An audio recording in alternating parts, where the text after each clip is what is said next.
Today's featured pickup truck of the day is a 1969 GMC 1500 Super Custom long bed.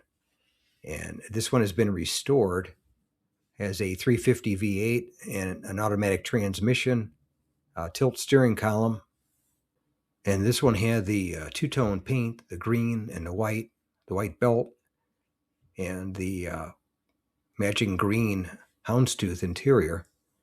So it had a good look to it, and quite a few other things done to it during the restoration.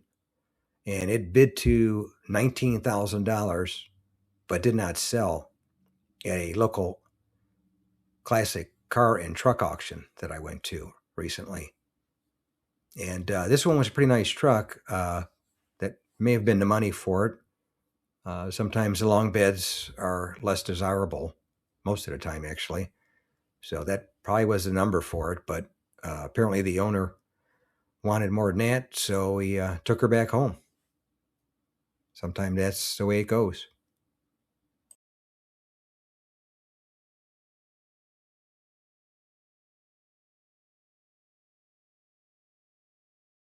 Thanks again for watching. I appreciate it.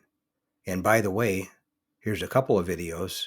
This will take you over to my channel page, Truck Finder, and you can look for something else that looks interesting to you. But thanks again for watching, and we'll catch you on the next one.